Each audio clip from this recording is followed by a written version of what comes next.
قومی اسمبلی کے 15 اور صوبائی اسمبلیوں کے 22 حلقوں کے نتائج الیکشن کمیشن کی جانب سے روک دیے گئے ہیں اور اب تک درجنوں حلقوں کے نتائج چیلنج کیے جا چکے ہیں۔ اب تک سندھ ہائی کورٹ میں 40 سے زائد، لاہور ہائی کورٹ میں 20، پشاور ہائی کورٹ میں 10 کے قریب درخواستیں موصول ہو چکی ہیں۔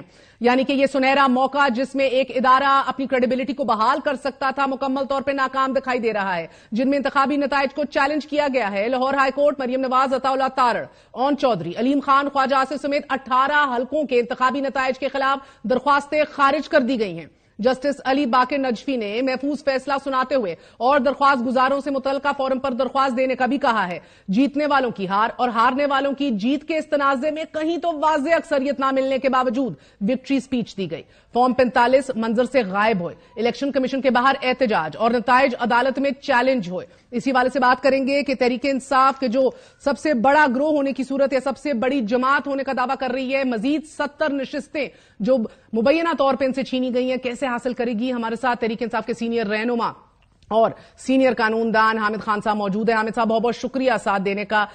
سر مجھے فرمائی دیجیے گا کہ ایسی صورتحال میں کہ جدھر آپ لوگوں کو اب سب سے بڑا آپ لوگوں کے لیے سوال آپ کی ریزرو سیٹس کے حوالے سے ہے، کیا ایک اور جماعت کو جوائن کرنا ہی اب ناگزیر ہے؟ دیکھیے، اس کے اوپر ہم غور کر رہے ہیں، ہو سکتا ہے ایسا کرنا پڑے کیونکہ انہوں نے ہر طرح سے ہمارے راستے بند کیے ہیں۔ حالانکہ ہم نے بطور جماعت کے حصہ لیا ہے، گو ہم سے انتخابی نشان چھینا گیا تھا، لیکن پھر بھی لوگوں نے یہ بات سمجھتے ہوئے کہ ہم نے کس حلقے سے کس کو نامینیٹ کیا ہے اس کو بھرپور ووٹ دیے ہیں اور قوم نے مینڈیٹ دیا ہے پی ٹی آئی کو، اور ہمارے حساب میں تقریباً 155 سے زیادہ سیٹیں نیشنل اسمبلی کی ہمیں ملی ہیں، جس میں سے 60 سے زیادہ چرا لی گئی ہیں اور ان کے نتائج بدلے گئے ہیں جان بوجھ کے الیکشن کمیشن کے اور ریٹرننگ آفیسرز کے ملی بھگت کے ساتھ۔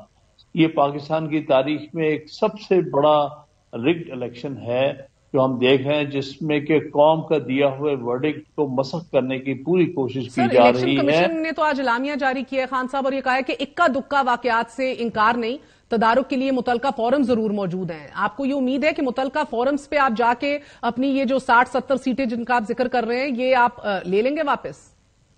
دیکھیے، اسٹریٹجی الیکشن کمیشن کی اور دوسروں کی یہ ہے کہ وہ ہمارے کینڈیڈیٹ جو جیتے ہوئے ہیں ان کا ریزلٹ بدل کے تبدیل کر کے ہارے ہوئے کینڈیڈیٹس کو جتا کے اور ان کا ریزلٹس جو ہے وہ نوٹیفائی کر رہے ہیں۔ جیسے اسلام آباد کا آج میں نے دیکھا 3 حلقوں کا، اور بھی حلقوں کے ریزلٹس اس طرح سے دیے جا رہے ہیں۔ ان کی کوشش یہ ہے کہ جو ہارے ہوئے کینڈیڈیٹس ہیں ان کو جیتا ہوا ڈکلیئر کر کے ان کو اسمبلی میں پہنچا دیا جائے، اور جو جیتے ہوئے کینڈیڈیٹس ہیں ان کو ٹرائیبونلز کے سامنے عرصہ دراز کے لیے جو ہے وہ بھاگ دوڑ کرنی پڑے، وقت ضائع کرنا پڑے۔ یہ تو ایک سوچی سمجھی اسکیم کے تحت انہوں نے یہ کیا ہے۔ متعلقہ ادارے کون سے ہیں؟ الیکشن کمیشن سے زیادہ متعلقہ ادارہ کون سا ہے؟ اور اگر ہائی کورٹ یہ بات کہہ رہی ہے تو ہائی کورٹ کے پاس بالکل آئینی جورسڈکشن ہے، انٹرفیئر کر سکتی تھی۔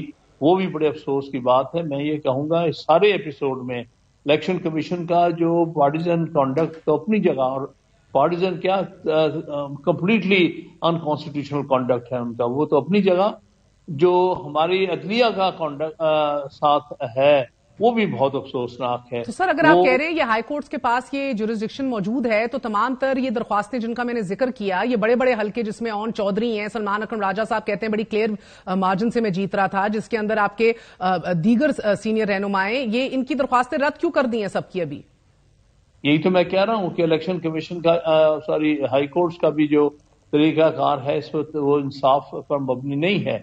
وہ چاہے تو انصاف کر سکتے ہیں، لیکن اس وقت لگتا ہے کہ ایسا بڑا کیپچر ہوا کہ نہ الیکشن کمیشن نہ جوڈیشری کسی قسم کا ریلیف نہیں دے رہی۔ مگر آپ جب کہتے ہیں انصاف کر سکتے ہیں، آئیڈیل سچویشن میں یو وڈ وانٹ کہ ہائی کورٹ الیکشن کمیشن کو کہے کہ فارم 45 کی روشنی میں ایک بار پھر ریٹیبولیشن کی جائے اور پھر کینڈیڈیٹس کی موجودگی میں کنسولیڈیٹ کیا جائے ریزلٹ فارم 47 بنانے کے لیے۔ That's what you talking about before you go into the tribunal? بالکل صحیح ہے، بالکل صحیح ہے، اور یہی ہونا چاہیے، کیونکہ یہاں پر کوئی لمبے چوڑے ایویڈنس کی ضرورت ہی نہیں ہے۔ آپ کی جاری کردہ فارم 45 ہے، ان کو آپ دیکھ لیں اور ان کو ٹیبلیٹ کر کے فارم 47 کے تحت پروویژنل اور پھر اس کے بعد فارم 49 کے تحت فائنل ریزلٹ جو ہے کنسالیڈیٹ کر کے دے دیں.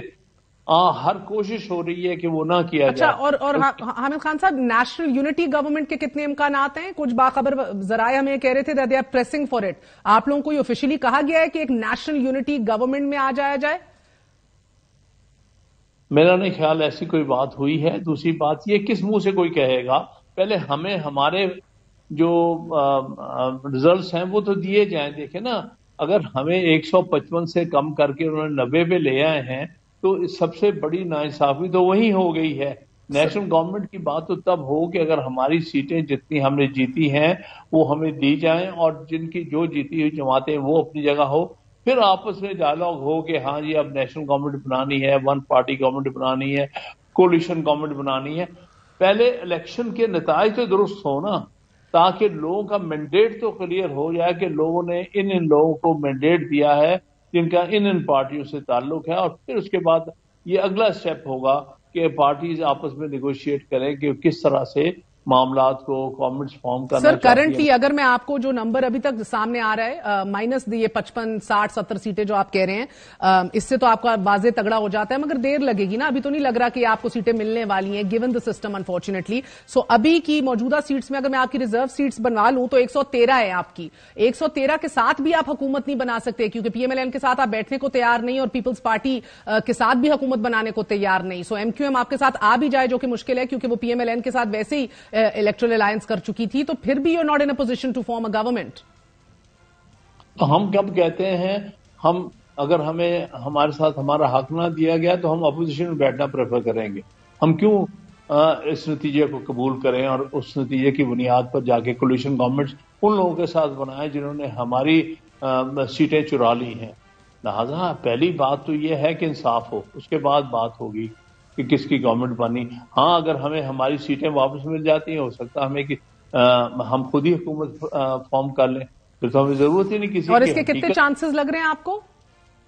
دیکھیے اس میں تو ساری جو ایک سوچی سمجھی اسکیم کے تحت ہمیں ڈپرائیو کرنے کے لیے، ڈیلے کرنے کے لیے الیکشن کمیشن کو استعمال کر کے وہ اس بات کو ڈیلے کر رہے ہیں کہ ہم ایک جو نقلی سی حکومت فارم کر دیں.